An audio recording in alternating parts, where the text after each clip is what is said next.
시간 우리에게 주시는 하나님의 말씀은 여호수아 16장과 17장인데요. 맨 마지막 구절 14절, 17장 14절에서 18절까지 보겠습니다. 여호수아 17장 14절 말씀에서 18절 말씀까지 함께 교독하도록 하겠습니다. 345쪽 되겠습니다. 제가 14절을 읽습니다. 요셉 자손이 여호수아에게 말하여 이르되 여호와께서 지금까지 내게 복을 주심으로 내가 큰 민족이 되었거늘 당신이 나의 기업을 위하여 한 제비 한 분깃으로만 내게 주심은 어찌합니까 하니 여호수아가 그들에게 이르되 네가 큰 민족이 되므로 에브라임 산지가 너희에게 너무 좁을 친데 브리스 족속과 르바임 족속의 땅 상림에 올라가서 스스로 개척하라 하니라.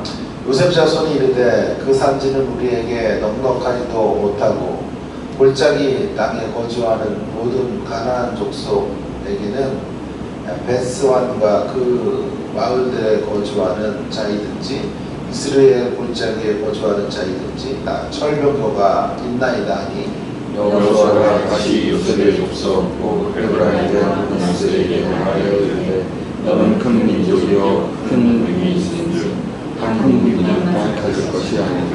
이렇게 있습니다. 그 산지도 내 것이 되니 높이는 사람이라고 내가 예측하라. 그까지 내 것이 되리라. 가나안 족속이 비록 철병거를 가졌고 할지라도 네가 네 그를 쫓아내라 하였더라.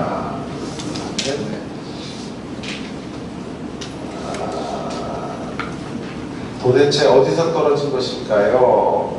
오늘 요셉 지파의 땅 분배의 내용을 보면서 제가 던지게 되는 중요한 질문입니다.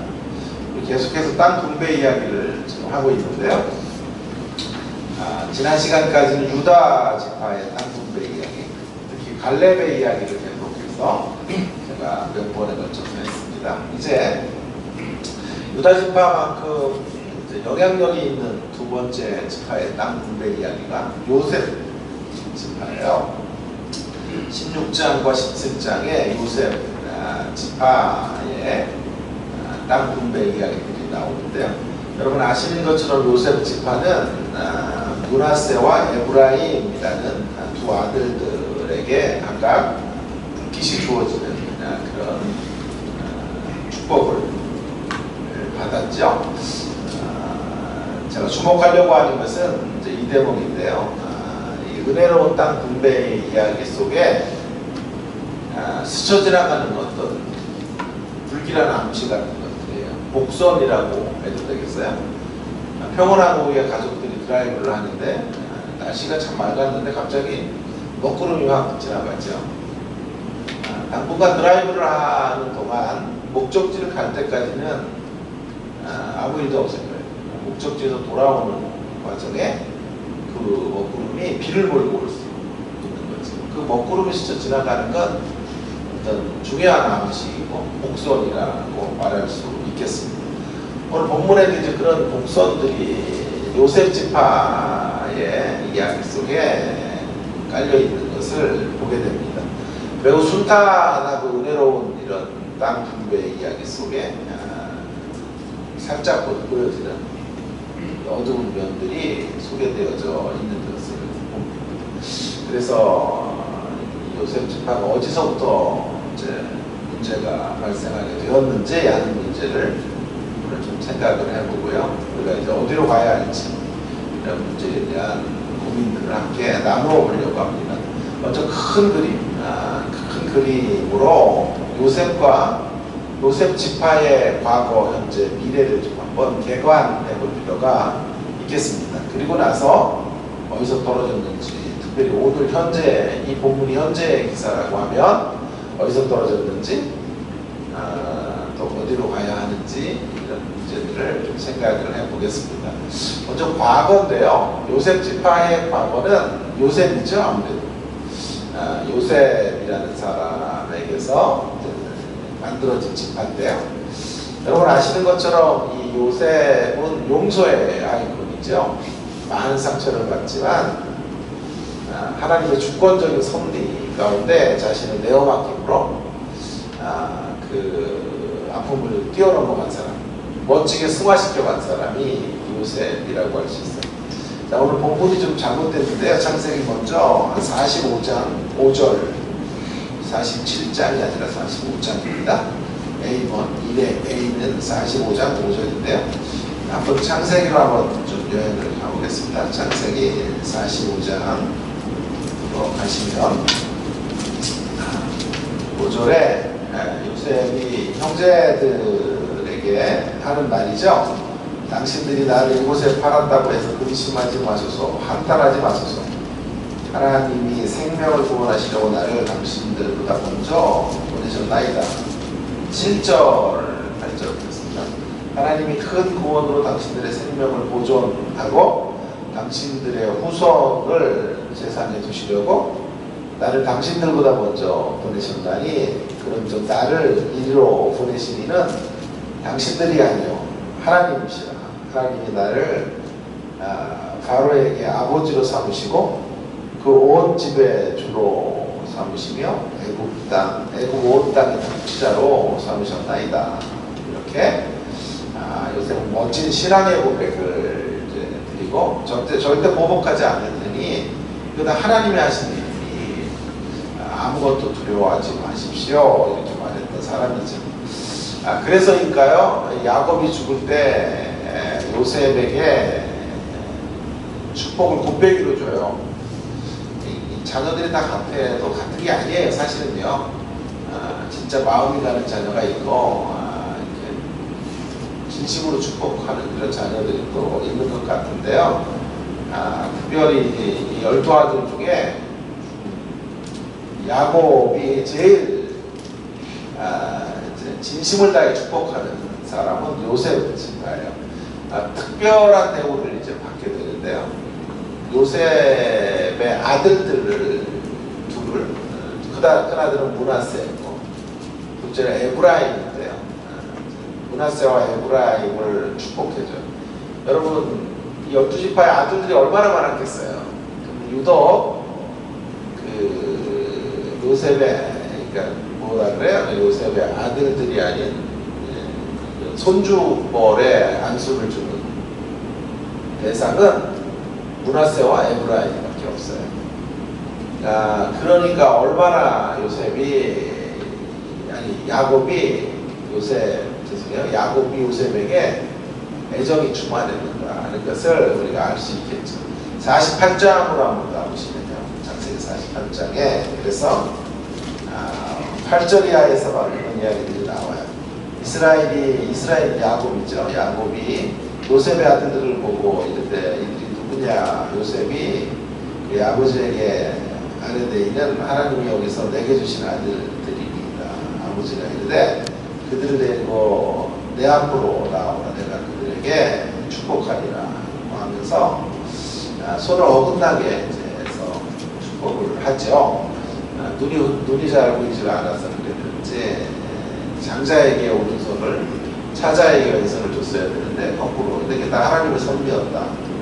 어쨌든 축복을 하고 안수를 해주는 이런 참 놀라운 장면을 보게 되는 거죠.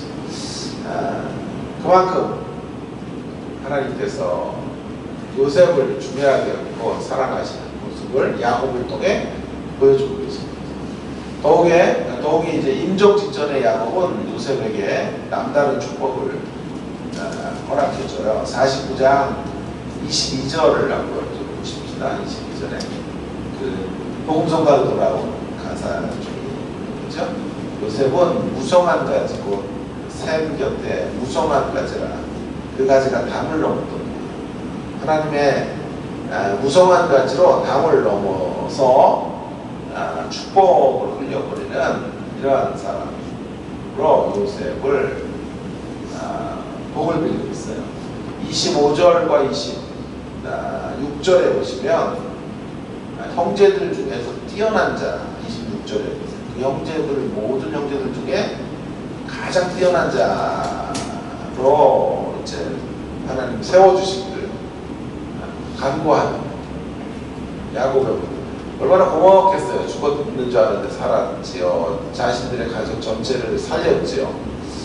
야곱의 마음이 요셉에게로 향해 있었다. 이렇게 해도 과언이 아닐 것이에요. 여러분, 이것이 과거의 요셉의 모습이었어요. 이 과거의 요셉 얼마나 대단한 축복을 받은 이런 사람이고 또 집안인지 몰라요. 현재로 오겠습니다. 오늘 본문으로 이제 오면 바로 그 요셉 지파가 다시 등장을 하는 거죠.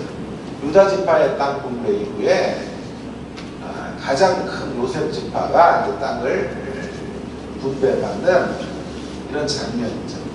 그런데 이 평온해 보이는 이 땅 분배 이야기 속에 뭔가 어두운 먹구름이 쓱 지나가는 것을 보게 됩니다.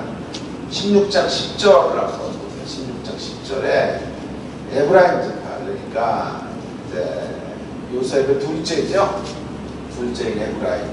에브라임 지파가 매우 중요해요. 그래서 앞으로 이제 요셉 지파는 에브라임 지파로 총칭될 수 있어요. 그러니까 그리고 북이스라엘을 총칭할 때 에브라임마 이렇게 말한다. 그러니까 이스라엘의 대명사. 남유다와 차별화되는 북이스라엘의 대표적 이름을 에브라임이라고 할 정도로 이제 에브라임이 중요한데요. 10절에 보면 그들이 게셀에 거주하는 가나안 족속을 쫓아내지 못하였으므로 쫓아내지 아니하였으므로 가나안 족속이 오늘까지 에브라임 가운데에 거주하며 노력하는 종이 되리라 이렇게 말하고 있죠. 굉장히 불길한 징조가 예견되고 있죠. 17장으로 보시면 12절과 13절에 이제 므낫세죠. 서열상으로는 원래는 큰아들이었죠. 그러나 에브라임에게 뒤처지는 모습을 보였지만 어쨌든 므낫세가 정복해가는 영역에서도 이런 말이 있어요. 그러나 므낫세 자손이 그 성읍들의 주민을 쫓아내지 못하며 가나안 족속이 결심하고 그 땅에 거주하였더니 쫓아내지 못하니까 이제 결심하고 되겠더니 뭐 재밌죠 표현이. 가나안 결심을 하고 들어가서 살리라 저놈들 아주 혼내주리라 하고 살게 됐죠. 이스라엘 자손이 강성한 후에야 가나안 족속에게 노역을 시켰고 다 쫓아내지 아니하였더라. 원래 노역을 시키는 게 목적이 아니라 그들을 진멸하는 게 목적인데 강성하기 전까지는 힘도 못 쓰고 비로소 이제 힘을 얻고 나서야 그들에게 노역을 시켰다 이렇게 말하는 거죠. 굉장히 상태가 지금 이제 좋지 않은 쪽으로 흘러갈 것을 암시적으로 저 성경 저자는 말하고 있는 거예요. 물론 앞에 유다 지파도 한번 돌아가 보겠습니다. 유다 지파도 이런 면들이 있어요. 15장 63절 마지막 절 보세요. 유다 지파가 땅을 분배받았을 때에도 이런 구절이 나와요. 예루살렘 주민 여부수 족속을 유다 자손이 쫓아내지 못하였으므로 여부수 족속이 오늘까지 유다 자손과 함께 예루살렘에 거주하니라 이렇게 말하고 있어요. 그러니까 이미 그런 어두운 먹구름이 유다 지파 때에도 살짝 그리워졌어요. 그런데 좀 더 심각해진 것 같아요. 요셉 지파로 오면서. 왜냐하면 뉘앙스를 좀 잘 보세요. 말의 표현이요. 유다는 주로 쫓아내지 못했다라는 단어들을 쓰고 있고 요셉은요. 두 번에 걸쳐서 못한 것보다 더 강조하는 게 쫓아내지 아니했다 이렇게 이야기하는 것을 보게 됩니다. 살짝의 뉘앙스가 물론 이제 맨 마지막 구절 같은 데서는 쫓아내지 혼용해서 쓰기도 하지만 대부분의 경우 요셉은 쫓아내지 못한 것으로 쫓아내지 않은 것으로 유다는 쫓아내지 못한 것으로 표현을 하고 있는 것이 굉장히 좀 차이가 있는 뉘앙스가 다른 이런 대목이라고 할 수 있겠습니다. 그리고 쫓아내지 못했다라고 하는 거는요 이런 뉘앙스죠. 최선을 다했으나 적이 강해서 어쩔 수 없었다, 이런 내용이 될 거예요. 쫓아내지 않았다라고 하는 것은 스스로 포기를 하거나 싸우질 않은 것이죠. 편이 더 좀 악화된 거죠. 어떤 분이 이런 재미나는 시대의 분위기를 말한 글을 읽었어요. 모더니즘과 포스트 모더니즘. 우리가 지금 사는 시대는 포스트 모더니즘이잖아요. 모더니즘과 포스트 모더니즘의 차이가 뭔가를 재미나게 이야기했는데요. 이제 이전에 모더니즘의 문화에서는 인생의 의미가 어디 있느냐라고 물으면 가족이나 국가를 위해 선하게 사는 것, 이런 식으로 모두 대답을 했다 그러죠. 도덕적 의무를 이행하는 사회에 유익을 끼치는 사람, 뭐 이런 식으로 모더니즘의 글에서는 이야기를 했어요. 어떤 사람도 이기적인 삶의 가치로 말하는 사람이 없었는데, 이에 반해서 이 포스트 모더니즘이나 모더니즘의 어떤 해체, 모더니즘을 뛰어넘으려고 하는 이런 포스트 모더니즘 시대에 이르러서는 삶의 의미를 물으면 저는 다르게 대답한다는 거죠. 모더니즘이 말하는 선하고 아름다운 삶으로 나가는 것, 그런 이야기를 대답하지 않고 우리 시대는 이렇게 답하는 거죠. 구속되지 않은 자유를 누리는 것을 삶의 가치로 누리는 거예요. 포스트 모더니즘 시대의 현대인들은 제일 중요하게 여기는 게 구속 없이 살아가는 거예요. 자기에게 진실하게 살아. 개인의 취향이나 욕구나 나름대로의 개성, 라이프 스타일에 따라 살아가는 거예요. 인생 얼마나 된다고 그렇게 헌신하고 수고하고 남 위해 희생하고 사냐, 너의 삶을 찾으라, 이런 얘기를 하죠. 네가 행복하게 사는 게 최고다. 네 원하는 방식대로 자유롭게 살아가는 거예요. 이제 현대인들이 이제 그렇게 말하게 되는 시대지. 제가 보기에는 뭐 모더니즘도 문제가 좀 있고요. 포스트 모더니즘도 다 문제가 있는 시대죠. 기독교 신앙의 시각으로. 그러나 요 이야기로만 본다면 포스트 모더니즘이 훨씬 더 심각한 시대예요. 왜냐하면 선에 대한 가치나 올바른 것들을 추구해가는 것조차를 이제 의미 없이 생각해요. 제일 중요한 가치는 자신에게 진실되게 진솔하게 살아요. 하고 싶은 대로 살아가는 거죠. 옛날에 뭐 상상도 할 수 없었던 일들이 벌어지죠. 직장도 막 되었지. 억압적인 직장 못 있겠다. 우리 시대는 이제 더 이상 헌신이나 남을 위한 자신을 드리는 삶, 이런 것들은 없어져요. 가치가요. 자기가 가장 자유롭게 살 수 있는 삶의 태도들을 취하는 거죠. 자, 저는 이제 그런 글을 읽으면서 요셉 지파는 좀 모더니즘과 죄송합니다. 오늘 왜 이러는지 유다 지파는 좀 모더니즘과 열심히 노력을 하지만 안 된 거잖아요. 요셉 지파는 좀 포스트 모더니즘도 받지 않나 싶어요. 아예 싸우려고 하진 않아요. 아예 싸움 같은 거 못하라 해. 그렇게 수고 못하라 해. 내가 편하게 살지. 평화로운 공존을 하지. 이렇게 걸어가는 거예요. 아예 싸우려는 의지 조차도 없는 이런 영적인 상태로 흘러가고 있는 것이죠. 오늘 17장, 우리가 14절부터 17절에 보면요, 그 정도가 아니라 이제 더 심각해지죠. 요셉 지파 원망을 쏟아내요. 우리가 어떤 지파인 줄 알아? 사실은요, 여호수아가 에브라임 지파 사람이에요. 그러니까 같은 지파예요. 같은 족속이거든요. 그런데 이제 더 좀 많은 특혜를 좀 얻으리라고 생각을 했는데, 다른 지파들과 동등하게 이제 제비를 뽑아 남을 주려고 하니까 그게 너무 화가 났던 모양이에요. 요셉 지파, 물론 요셉 지파 안에는 에브라임과 므낫세 지파가 다 포함이 되겠죠. 아니, 우리는 어떻게 대접하는 거야 도대체 당신? 우리 어떤 지파인지 알아? 요셉의 후예야. 아까 제가 요셉이 어떤 사람인지 얘기했죠. 네? 요셉의 후예라고. 요셉의 후예, 가장 큰 축복을 받는 몇 에 있는 집안을 이렇게 홀대에 이렇게 간 거지. 이게 현재의 모습이에요.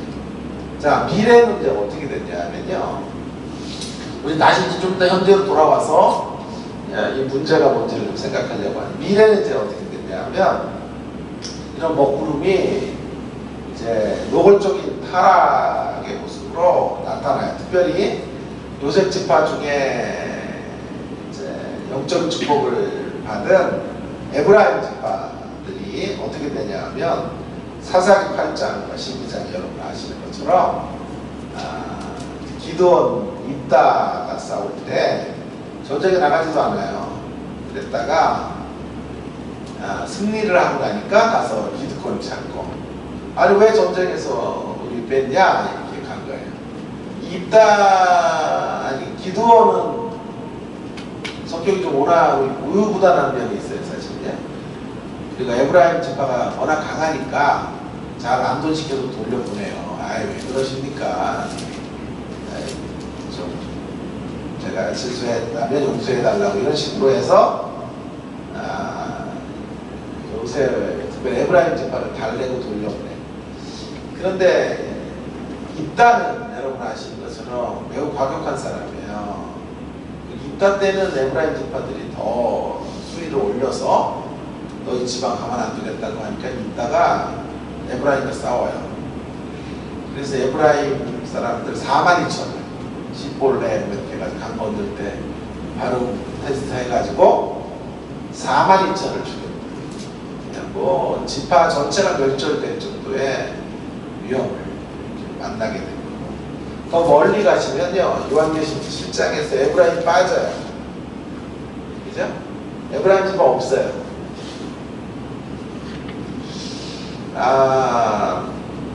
아까 이 불길한 어떤 암시가 이제 현실로 드러난 거예요. 그래서 가장 패역한 미래를 살게 되는 지파로, 특별히 요셉 지파 가운데 에브라임 지파가 거론되고 있는 것을 보게 됩니다. 자, 이게 요셉 지파, 특별히 에브라임 지파의 과거, 현재, 미래의 모습이에요. 현재라는 건 이제 오늘 본문을 현재로 기점으로 삼아서 앞뒤의 모습이 이런 모습입니다. 자, 오늘 전체의 요셉 혹은 에브라임, 므낫세 지파에 가는 길들을 보셨다면 이제 궁금한 것은 두 번째, 어디서 떨어졌는지, 또 어디로 가야 하는지에 대한 문제를 생각을 해봐야 돼요. 자, 오늘 다시 한번 여호수아 17장 14절을 주목해 보십시다. 17장 14절에 이하에 보시면 요셉 지파, 특별히 에브라임 지파가 어디에서 떨어졌는지, 어디서부터 이런 잘못된 궤도 이탈을 하게 되었는지, 왜 적을 쫓아내지 않았는지, 쫓아내지 못한 것 정도가 아니라 아예 자신들의 자유로운 선택에서 그런 힘든 일 하지 않겠다라는 자리로 돌아서게 된 거지. 대신에 오늘 본문에 보면 불평과 불만이 가득한 것을 보게 됩니다. 왜 불평으로 가득 차게 되었을까요? 그런 이야기 속에 있습니다. 우리가 받은 사람, 우리가 어떤 복을 받은 사람인 줄 알아? 이렇게 이야기하는 모습에서 그런 이 지파가, 요셉 지파가 왜 무너지게 되었는지를 좀 생각할 수 있게 되는 것 같아요. 자신들의 대단함에 비해서 홀대받았다고 생각하는 거죠.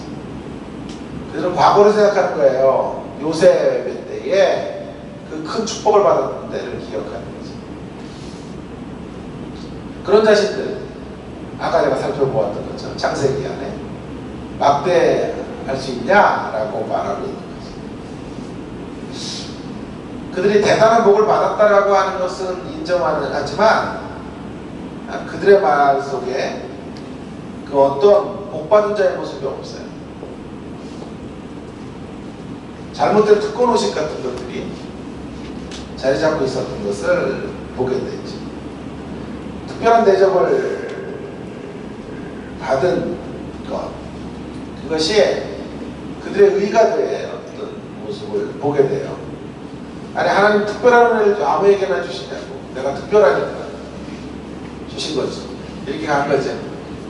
하나님 그저 특별한 은혜를 베풀어 주신 건데 내가 특별한 사람이라고 생각하는 거예요. 특별하니까 나를 찾아오시지. 이런 식으로 정반대의 쪽으로 하나님의 은혜를 해석하는 자리로 떨어진 것 같아요. 그들은 은혜 안에서 사는 게 맞지만 전혀 은혜롭지 못하게 살고 있지. 은혜 안에 사는 위대함을 놓친 거지.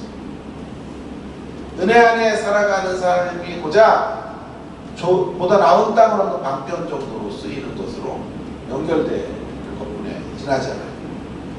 이것이 그들이 떨어진 자리예요. 은혜를 통해서 감격을 만들지 못해요. 그러니까 어디로 가요? 은혜로 내가 얻을 분기지고자 이것뿐인가 하는 자리로 떨어진 거죠. 여러분, 은혜 안에서 더 큰 은혜의 자리, 은혜로 고동치는 자리로 가지 못하면요, 은혜 밖에서 은혜의 자리로 들어오지 않을 때보다 형편이 더 힘들어져요. 자, 은혜 안에서 계속해서 은혜로 고동치는 자리로 못 가면요, 은혜 밖에서 은혜 안으로 들어오지 못할 때 그때보다 더 패역해질 수밖에 없다는 것을 성경이 말해주고 있어요. 그런데 사실은요, 은혜 밖에서 은혜로 들어오는 것보다 은혜 안에서 은혜의 자리로 고동치면서 사는 게 더 어려워요. 훨씬 더 어렵다는 게 우리의 문제가 돼요. 요셉같이 이렇게 대단한 지파, 12지파 중에 가장 큰 축복을 받았던 지파, 그런 지파도 이렇게 은혜의 자리에서 이탈하는 것을 성경이 우리 가운데 보여주고 있다면, 우리의 이런 모습은 신앙적으로 얼마나 더 경각심을 하고 살아야 할지를 깨닫게 합니다. 여러분, 이게 우리의 문제예요. 은혜의 감격이 시들어지고 있는 것이 가장 큰 문제예요. 가장 큰 문제. 한국교회 여러 가지 문제를 지적하지만 제가 보기에는 은혜의 감격이 시들어가는 거예요. 은혜의 감격이 시든 것보다 더 큰 문제가 없어요. 은혜가 시시해지면요, 은혜 안에서 내 삶이 너무 불만족스러워요. 그렇게 큰 은혜를 주셨는데 고작 현실은 이렇게 힘이 듭니까? 고작 요만큼의 땅밖에 없습니까? 이러한 원망들이 찾아오는 거죠. 요셉지파가 바로 그 자리에 떨어진 거예요. 우리가 가야 될 이제 이 모습은요, 훗날 사도 바울의 모습과는 정반대예요. 사도 바울은 에베소 1장 3절에서 뭐라고 말하냐면, 찬송하리로다 하나님과 우리 주 예수 그리스도의 아버지께서 그리스도 안에서 하늘에 속한 모든 신령한 복을 우리에게 주셨다. 사도 바울은 이제 하늘에 속한 신령한 복으로 인해 계속해서 찬송을 만들어요. 다른 것들이 다 사라져도 하늘에 속한 신령한 복, 하늘에 속한 신령한 복이면 된다 는 자리에서 계속해서 감격하고 있어요. 에브라임은, 특별히 요셉 지파는 그러지 못하고 있는 거죠. 하늘에 속한 신령한 복이 있으면 뭐하나, 고작 땅이 이것밖에 안 되는데, 현실이 이렇게 안 풀리는 이런 자리로 떨어지게 된 거죠. 그러니까 은혜로 사는 것이 세상 분깃을, 더 많은 땅을 누리고 사는 것보다 더 하찮은 일이 됩니다. 이게 이제 우리가 참 심각하게 떨어지는 자리예요. 어쩌면 은혜는 세상 분깃으로 얻는 일을 확보해주는 도구처럼 쓰여요. 그 일이 잘 안 이루어질 때 은혜가 무용지물이 돼요. 은혜 받아서 사는 게 뭔 필요가 있어, 이런 실질적인 무신론자처럼 살게 되는 자리로 떨어지게 되는 거죠. 이게 요셉 지파의 큰 문제고 우리의 모습이라고 할 수 있겠습니다. 자, 이제 우리는 어디로 가야 될까? 어디로 가야 될까 하는 것인데요, 저는 은혜를 관리해야 된다고 생각해요. 은혜는 관리에 들어가야 돼요. 요셉 지파가 갔던 길과 반대로 가야 돼요. 모세집파가 갔어야 되는 길로 우리가 가면 되는 거죠. 은혜는 반드시 관리가 필요해요. 은혜를 방치하면 어제의 은혜로 오늘로 사는 것입니다. 어제의 은혜로 오늘을 못 살아요. 오늘의 은혜들이 주어져야만 어제를 이어서 오늘 또 하나님을 향해 고동치며 살 수 있어요. 그러기 위해서는 은혜를 신경 써서 관리해요. 피부만 그렇게 관리하지 말고요. 은혜를 관리하셔야 돼요. 은혜를 관리. 은혜를 관리할 때 신경 써야 될 부분이 뭐냐면요. 여호수아의 대답 속에 잘 나와요. 여호수아가 은혜를 관리하면서 은혜가 정체되지 않는 이제 이야기를 하고 있죠. 그러면서 이제 여기서 중요한 단어, 개척이라는 단어, 개척하라는 단어가 2번 나와요.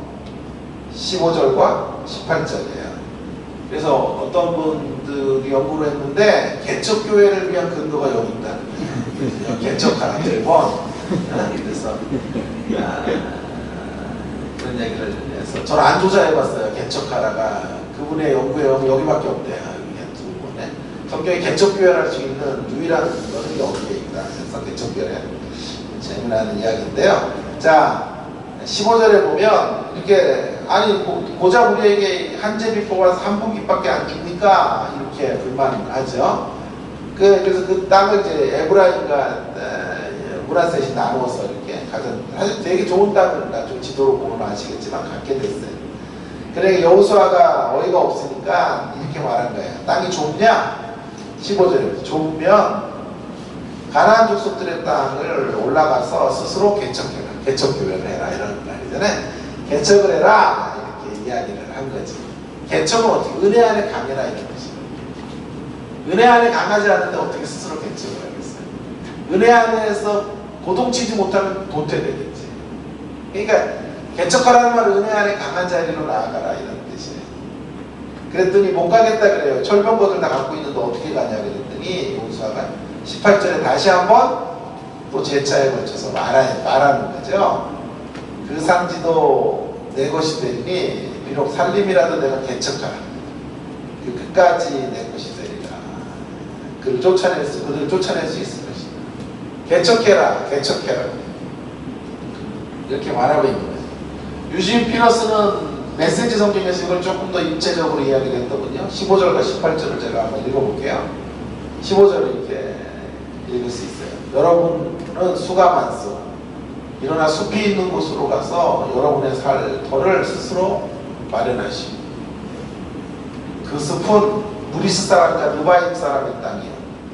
에브라임 산악지대는 여러분에게 너무 좁습니다. 18절에는 또 이렇게 번역됐죠. 여러분은 산악지대도 가지게 될 것이고 그곳은 숲이지만 여러분은 그곳에 나무를 잘라 살기 좋은 땅으로 만들 수 있습니다. 그러니 그 땅을 가지시고 그들이 비록 뛰어난 무기를 가지고 있고 강하다고 하더라도 여러분들은 그들을 물리칠 수 있을 것이고 이렇게 번역을 했죠. 자, 우리가 가야 될 길은 이제 은혜를 이제 관리하는 문제들인데요. 결국 개척을 한다는 말에서 그런 이야기들과 연결이 좀 되는데 보다 구체적으로 2가지를 좀 생각해 보려고 해요. 하나는요. 은혜를 관리한다고 할 때 은혜의 용량을 키워야 돼요. 은혜를 잘 관리해서 은혜의 용량을 키워야 돼요. 은혜로 주신 복에 머물지 말고 그것을 기초로 해서 용량을 키워가야 돼요. 개척해 간다는 건 땅을 넓혀가는 거거든요. 은혜의 용량을 키워가야 됩니다. 은혜 안에 강한 사람이 되어줘야 돼요. 은혜의 용량을 키워가려면요. 은혜를 가로막는 은혜의 햇살을 가로막는 숲을 헤치고 지나가야 되고 여기 나무를 이제 잘라내야 돼요. 나무를 잘라내야 돼요. 은혜의 빛을 방해하는 나무를 잘라내서 은혜의 채광이 이루어지거든요. 은혜의 빛이 계속 우리를 비치도록 하는 이런 문제가 무엇보다도 중요하겠어요. 빛을 차단하는 숲을 헤치고 가야 되고, 빛을 가로막는 나무들을 잘라내는 그런 이미지로 유즈피러스는 설명하고 있죠. 그러니까 그것이 은혜의 용량을 계속해서 키워가는 문제의 제일 중요한 대목이 되겠습니다. 또 한 가지는 이제 은혜의 방향을 잡게, 은혜의 방향적, 은혜의 용량 키우기. B번은 은혜의 방향적인데요. 은혜의 용량만큼 중요한 것이 방향을 잡아야 돼요. 은혜의 방향 관리를 잘 못하면요, 이상한 곳으로 가요. 은혜 받고 산속에 들어가는 사람들 얼마나 많아요. 은혜 받고 은사 받았다고 또 은사 전매 특허처럼 막 지들이 집회 때마다 쓰러뜨리고 잡아뜨리고 영적 보장들로 소송하고 책들도 내고 이런 사람들이 은혜의 전매 특허 같은 이런 존재로 자기를 전락시키는 이들이 얼마나 많으죠. 은혜 받고 늘 다른 이들 비판하는 사람들, 이런 사람들 너무 올라가죠.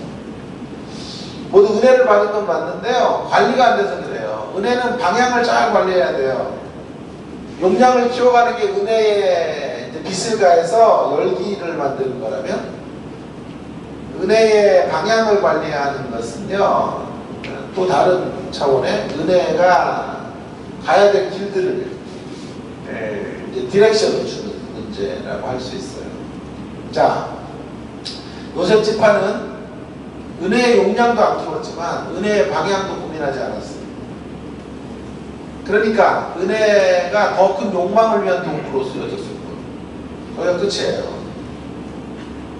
다른 사람보다 특별 대우를 받아야 될 사람들이니까 더 많이 가져야 된다라는 게 그들의 논리예요.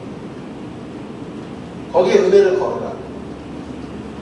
하나님의 이름 막는 데 부르는 거죠, 이거는. 이제 상계명을 깨는 거예요. 상계명. 여호와 이름을 막 아무데나 갖다 붙여. 나 그런 사람들 진짜 싫어요. 뭔 얘기를 했다 여호와 하나님이 하셨지요. 뭐 하나님, 아무 때나 하나님 갖다가 갖다 붙여. 자기 욕심으로 막 이루어낸 일도 하나님과 연결하고 이런 거 뭐 영적인 것 같지만 이름을 망령되게 하찮게 여기는 거예요. 하나님의 이름을 연결할 때는 정말 신중해야 되고, 정말 하나님의 이름이 존귀케 되는 자리에만 하나님의 이름을 써야지. 뭐든지 다 하나님 이름으로 연결하려는 것은 은혜에 대한 어떤 강박증 같은 거예요. 자기를 포장하려고 하는, 하나님의 이름을 이용하는 거죠. 이용. 굉장히 영적인 것 같지만 올바르지 않은 거예요. 자, 여러분 요셉에게 이제 개척을 하라 여호수아가 말을 하는 거거든요. 개척이 뭐예요? 개척. 개척을 하라는 이유가 뭐죠? 자, 지금 유다와 요셉은 선두에 서야 될 사람들이에요. 나머지 10지파들이, 레위는 이제 땅이 없으니 9지파가요, 유다와 요셉이 먼저 나아가서, 유다는 산지를 개척했죠. 갈렙을 통해. 요셉도 이제 그런 일들을 하는 것을 통해 어떻게 돼야죠? 나머지 모든 지파들이 힘을 얻어야 돼요. 나머지 모든 지파들이 올라가서 저렇게 험한 산악지대라도 우리가 돌파할 수 있구나. 숲이 우거져도 그 숲에 있는 나무들을 베고 개척해내서 땅을 넓힐 수 있구나. 이러한 기대와 이러한 자신감과 승리에 대한 확신으로 나갈 수 있도록 해주는 사람. 패배의식을 넘어서 현실이 너무 이렇게 불합리하다라고 말할 것이 아니라 그 현실을 개척해내는 사람.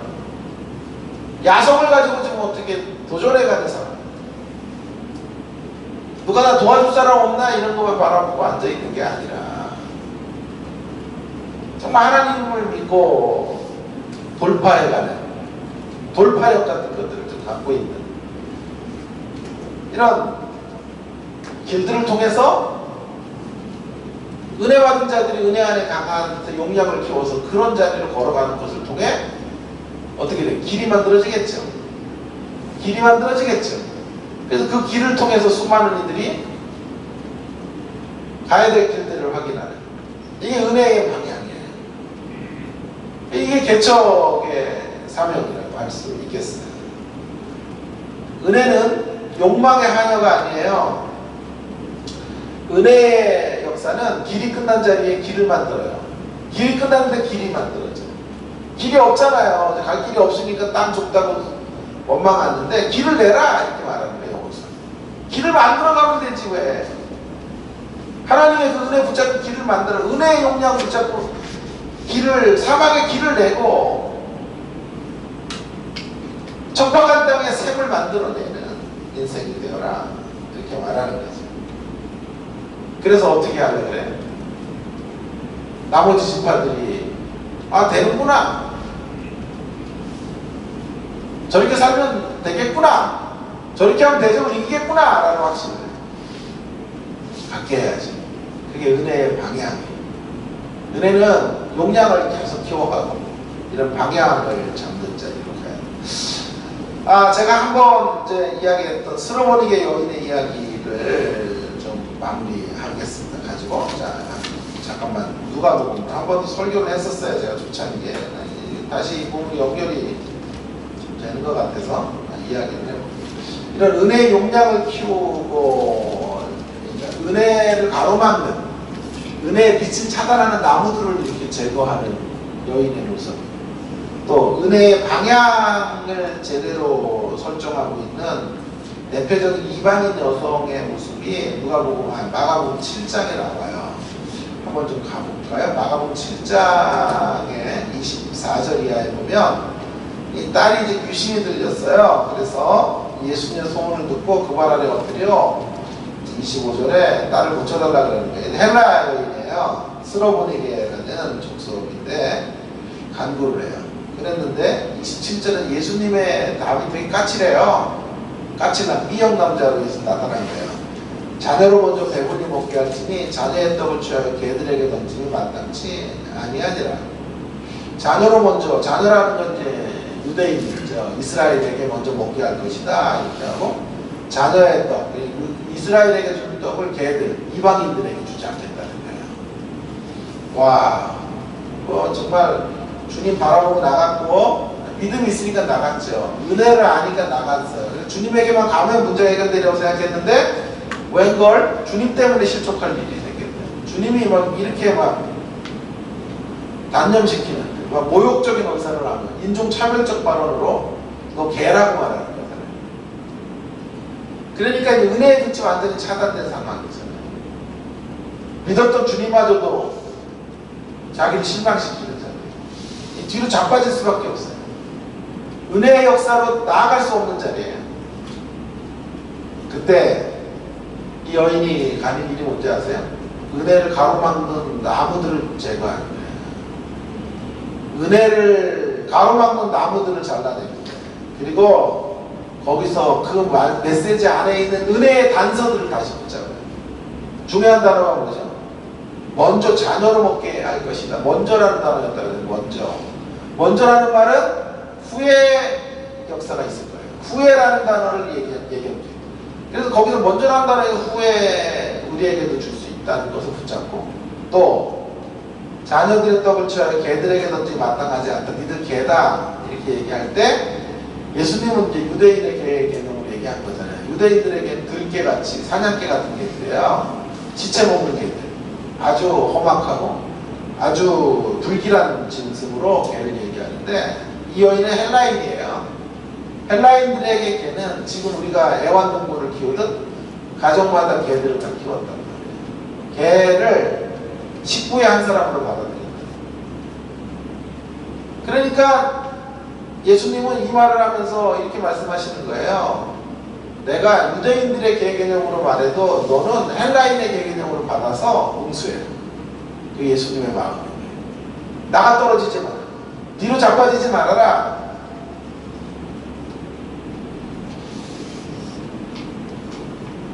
은혜의 길을 가로막는 나무들을 제거하고 은혜 안에 계속 서 있어라. 이런 얘기 아니에요. 이 여인이 바로 그런 믿음을 보이는 거예요. 은혜 안에 용량이 얼마나 점점 커져가는 이런 모습들이, 이 여인의 모습 속에 우리는 많은 것들을 생각할 수 있어요. 여인이 이렇게 대답, 28절에 여자가 대답하여 이르되 주여 올소이다마는 상아의 개들도 아이들이 먹던 부스러기를 먹나이다. 부스러기 은혜라도 주십시오. 유대인들의 개 개념으로는 그 개에게 주인의 떡을 던지는 사람은 없겠지만 헬라인들의 개처럼 개가 쓰여진다면 집안에서 같이 생활하는 그런 개라면 주인이 먹고 남는 거, 아니 요즘 먹기도 전에 주죠. 먹고 남는 거 부스러기, 은혜의 부스러기는 줄 거 아닙니까? 그거 먹고 싶어요. 은혜의 부스러기로 고쳐주십시오. 주님은 지금 그를 굉장히 차갑게 대했지만 여기는 뒤로 나잡아지잖아요. 오히려 은혜를 가로막는 모든 장벽들을 제거하고 주님 앞으로 더 강하게 나아가고 있어요. 그래서 어떻게 되죠? 그래서 어떻게 됩니까? 그의 딸이 고침을 받죠. 그의 딸은 지금 주님 앞으로 나와 있지 않죠? 저 멀리 떨어져 있죠? long distance. 그래서 멀리 떨어져 있는데 치료가 이루어진 거예요. 그래서 제가 이것을 원격 치료라고 해요. 원격 치료. 원격 치료. 원격 치유의 통로가 된 거예요. 원격 치유. 하나님의 역사에는 이런 원격 치유의 역사가 있습니다. 은혜의 방향이 얘기해요. 은혜를 받은 자들이 강하게 주님 앞에 붙어 서 있으면 어떤 일이 벌어진다고요? 요셉 지파가 강하게 하나님 앞에 서 있었으면 다른 지파들이 전부 용기를 얻어서 대적들을 다 무찔렀습니다. 자, 이 여인이 지금 그런 모습을 보이죠. 그녀가 하나님 앞에, 주님 앞에 매달리고 있으니까 원격 치유가 있어요. 원격 치유. 거리가 먼데 하나님의 치유의 역사가 그 딸에게 임해서 고침을 받게 되는 놀라운 일이 벌어지게 되는 거죠. 우리가 믿음으로 제대로 살아야 될 이유가 바로 여기 있습니다. 우리가 제대로 살면 주님 앞으로 나오지 못하는 우리 주변에 이렇게 쓸어버리게 여인의 딸과 같은 처지에 있는 사람들마저도 우리 때문에 원격 치유가 이루어져요. 우리의 믿음으로 인하여 그들이 회복되는 것입니다. 그런 역사를 보게 하신 것입니다. 그게 말하고 있는 거죠. 저는 이 쓸어버리게 여인이야말로 은혜의 새 지평을 개척한 여성입니다. 이렇게 생각하고 싶어요. 그녀는 인습적인 기독교, 정태적 기독교를 넘어선 여인이에요. 인습적인 기독교는 뭐예요? 주님의 뜻이 아닌가 비요. 나를 개라 그러네. 못 고치시겠다 그러네. 인습적인 기독교, 정태적 기독교는 거기서 뒤로 자빠지거나 자신의 의견들을 단념시켜요. 의견이 이제 자신의 간구를 거기서 멈춰요. 그런데 이 여인은 그런 자리에서 인습적인 신앙을 넘어서 역동적인 신앙, 사람 꿈틀대는 신앙의 자리로 나아갑니다. 물러서지 않아요. 뚫고 나가요. 돌침해 가요. 저는 이것을 되받아치기라는 말이에요. 되받아치기. 신앙은 되받아치기인데 거룩한 되받아치기를 해야 돼요. 거룩한 되받아치기. 인습적인 기독교 안의 틀 속에는 이 여인의 행동이 매우 당돌한 모습일 수 있지만 주님이 정말 기뻐하시는 신앙의 모습. 꺾이지 않는 거예요. 환경 앞에 주눅 들지 않는 거예요. 거룩한 대받아치기로 끊임없이 도전해가는 거예요. 인습적 기독교의 한계를 넘어서 역동적이고 하나님과의 그런 움직이는 관계를 향해서 나아가고 있는 거예요. 그때 어떤 일이 벌어져요?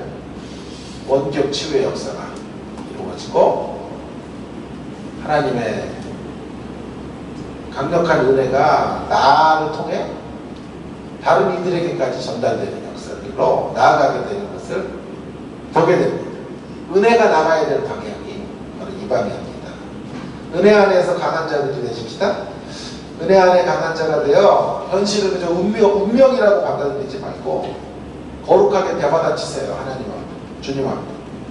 신앙의 새 영역을 개척해 가시고 함부로 주님의 뜻이라고 쉽게 속단하지 말고 끝까지 믿음의 역사, 은혜의 용량들을 계속 키워가면서 숲을 헤쳐나가는 여러분 되기를 바랍니다.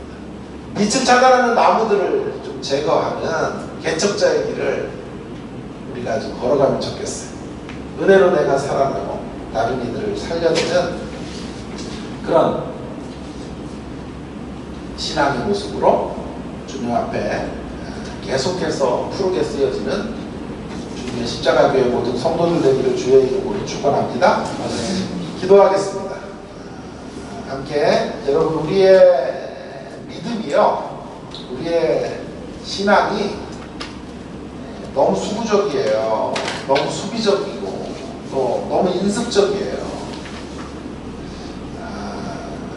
하나님을 그동안 우리가 너무 막 옥강상제 같이 한번 뜻을 정하면 꺾을 수 없는 분처럼 이렇게 하나님을 이야기하다 보니까 그저 물러서 어떤 현실 앞에 쉽게 단념하고 포기하고, 그러면서 이제 현실 앞에 불만과 불평을 하고, 이런 기독교에 너무 익숙해져 버린 거예요. 요셉 지파가 말했대요.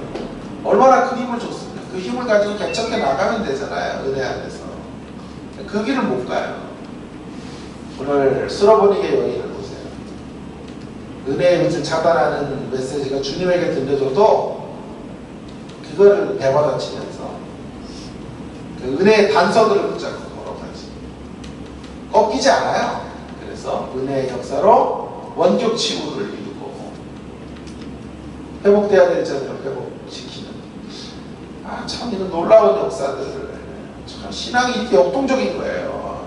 하나님은 내 뜻이 이것이니 너희들은 그 어떤 변명이나 어떤 항변도 말고 입담으로, 그런 분이 아니에요. 나와 변론하자 그러잖아요. 나와 밀고 댕기자 이렇게 얘기한다. 그래서 하나님과 그런 관계를 맺는 게 아름다운 관계예요. 납득이 안 되면 안 된다고 말씀하시고, 하나님에게 따져 묻기도 하셔야 돼요. 소리도 쳐야 돼요. 그래서 하나님과 우리의 관계가 생동적인 관계가 되어져 신앙의 개척자들로 살아야 돼요. 이 여인은 신앙을 개척하면서 인습적 신앙을 넘어서 역동적 신앙이 무엇인지를 우리에게 지평으로 보여줍니다. 여러분, 우리 하나님은 이런 우리 주님, 이 주님과 함께 다이나믹한 관계들을 맺으며 은혜 안에서 고동치고 은혜를 흘려보내는 데까지, 원격 치유의 동거가 되는 데까지 걸어나가는 우리가 되기를 위해서 함께 기도하시고, 시간 좀 가서 우리 교회를 위해서도 이어서 같이 기도해 주시고, 주일 예배를 위해서 서목사님 말씀 사역을 위해서도 기도해 주시고, 예배에 수종드는 모든 분들과 우리 살아계신 연로하신 부모님들의 남은 생에 꼭 위해서도 기도해 주시고 마무리하겠습니다. 기도하겠습니다. 하나님 아버지, 은혜를 감사합니다. 주께서 저희들에게 귀한 생명의 말씀을 주셔서 아버지 하나님 말씀 가운데서 하나님께서 가야 될 신앙의 길들이 무엇인지 알려주셔서 감사합니다.